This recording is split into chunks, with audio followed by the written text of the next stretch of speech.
Bismillahirrahmanirrahim. Assalamualaikum warahmatullahi wabarakatuh. Perkenalkan, nama saya Devin Agiansah. Saya mahasiswa Prodi Manajemen Bisnis Syariah A dengan NIM 1816030066. Baiklah, di sini saya akan menjawab soal-soal UTS yang diberikan Ibu kepada kami. Soal yang pertama yaitunya apa yang teman-teman ketahui tentang perencanaan SDM. Perencanaan SDM ialah proses analisis dan identifikasi yang dilakukan oleh organisasi atau perusahaan terhadap kebutuhan akan sumber daya manusia yang di masa yang akan datang, sehingga organisasi atau perusahaan tersebut dapat menentukan langkah yang harus diambil guna mencapai tujuan yang telah ditetapkan. Selanjutnya, mengapa organisasi atau perusahaan perlu melakukan yang namanya perencanaan SDM? Dikarenakan perencanaan SDM dalam sebuah perusahaan merupakan suatu hal yang sangat penting dan harus dilakukan secara maksimal. Jika perusahaan tidak melakukan perencanaan dengan benar, maka perusahaan akan sulit untuk berkembang serta bersaing dengan kompetitornya. Maka dari itu, perencanaan SDM menjadi elemen yang sangat penting bagi perusahaan tersebut untuk mempertahankan keunggulan kompetitif dan mengurangi pergantian karyawan di masa yang akan datang. Selanjutnya yaitu siapa yang harus melakukan perencanaan SDM ini. Yang harus melakukan perencanaan SDM ini yaitunya pihak dari perusahaan atau organisasi yang mana yang terlibat di dalamnya yaitunya pimpinan dan juga anggota-anggota atau elemen-elemen yang terdapat di dalam perusahaan tersebut.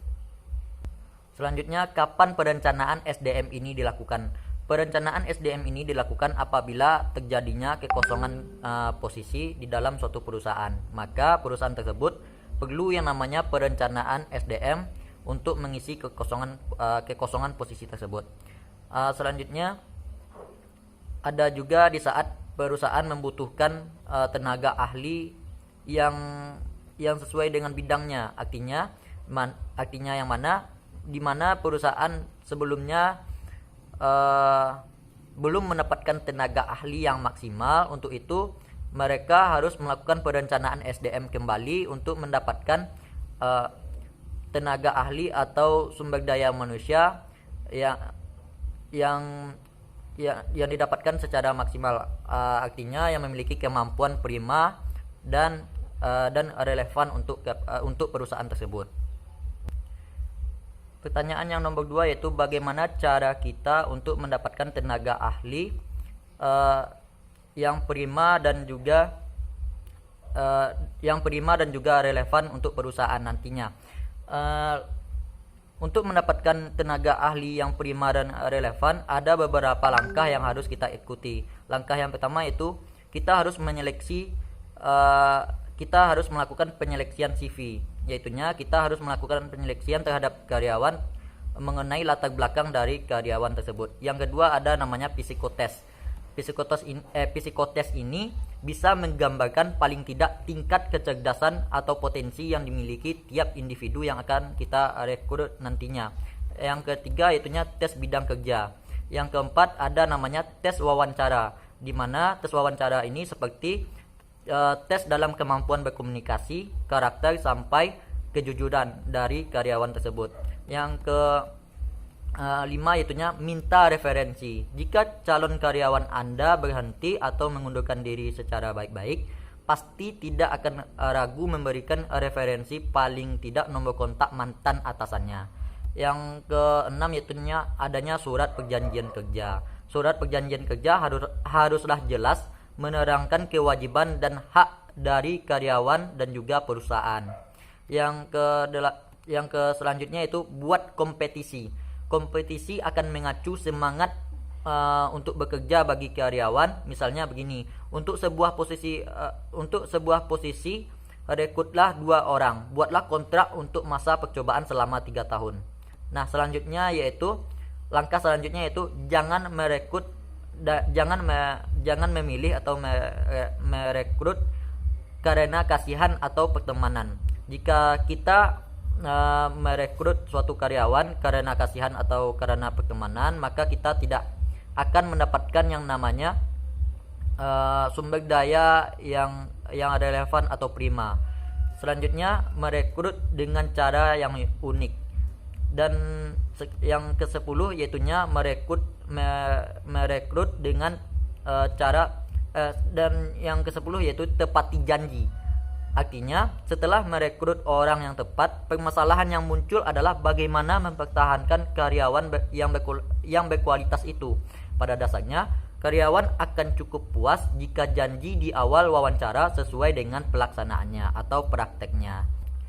Pertanyaan yang nomor 3 yaitunya, bagaimana hubungan perencanaan SDM sebagai kegiatan-kegiatan manajemen SDM? Dalam mengimplementasikan kegiatan manajemen SDM, diperlukan pelaksanaan salah satu kegiatannya yang disebut perencanaan SDM.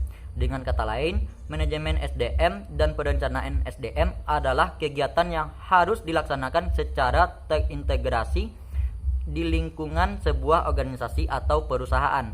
Kegiatan dan tujuan perencanaan SDM harus menunjang perwujudan kegiatan dan pencapaian tujuan manajemen SDM yang pada akhirnya harus menunjang pula terhadap pengimplementasian dari fungsi-fungsi manajemen untuk mencapai tujuan organisasi atau perusahaan secara efektif dan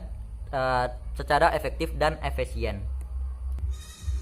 Selanjutnya kita masuk kepada pertanyaan yang nomor 4, yaitunya jelaskan strategi 5 komponen yang dilakukan dalam perencanaan SDM. Yang pertama yaitu filsafat SDM. Unsur ini berisi rumusan dalam bentuk pertanyaan secara umum dan luas serta bersifat normatif tentang cara mendayagunakan SDM agar bekerja sesuai dengan perannya dalam mewujudkan bisnis yang sukses secara keseluruhan. Yang kedua yaitunya kebijaksanaan SDM. Unsur ini dijabarkan dari filsafat SDM berbentuk pemberian pedoman dalam melakukan kegiatan yang berhubungan dengan SDM, dikaitkan pula dengan isu-isu bisnis dan isu-isu SDM yang sedang berkembang. Yang selanjutnya yaitu program-program SDM. Unsur ini pada dasarnya merupakan usaha untuk menyesuaikan secara kontinu atau terus-menerus strategi manajemen SDM dengan strategi bisnis di lingkungan suatu perusahaan industri karena selalu mungkin berubah dan berkembang di masa yang akan datang. Yang selanjutnya itu praktek atau pelaksanaan SDM. Untuk unsur ini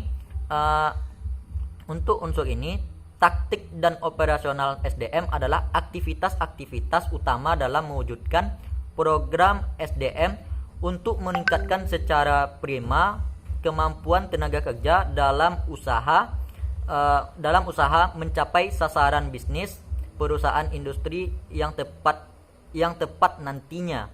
Yang selanjutnya yaitu proses SDM. Unsur ini berisi rumusan atau formulasi tentang kegiatan-kegiatan SDM yang dihubungkan dengan waktu sehingga menjadi rangkaian kegiatan yang sistematik. Untuk itu setiap kegiatan SDM yang perlu dilakukan secara periodik ditetapkan secara definitif waktu pelaksanaannya.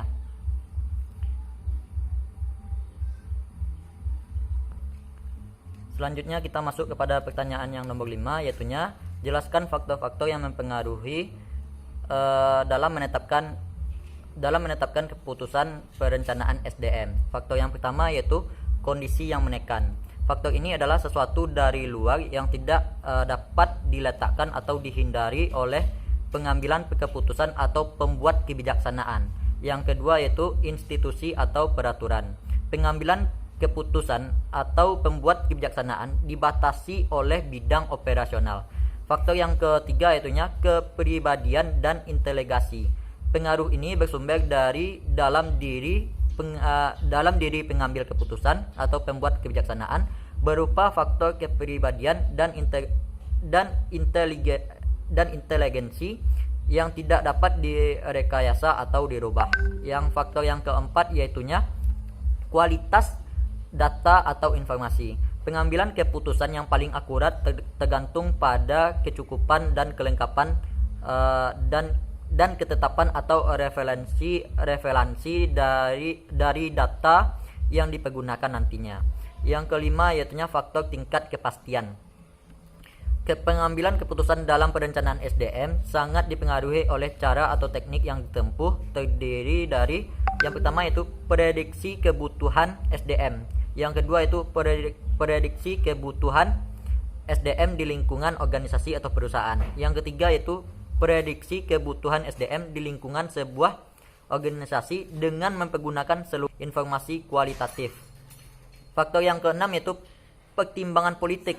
Pertumbuhan ekonomi yang positif karena kondisi politik stabil merupakan kondisi yang mampu memberikan dukungan pada stabilitas eksistensi dan bahkan pengembangan organisasi atau perusahaan. Yang ketujuh yaitu adanya faktor nilai-nilai.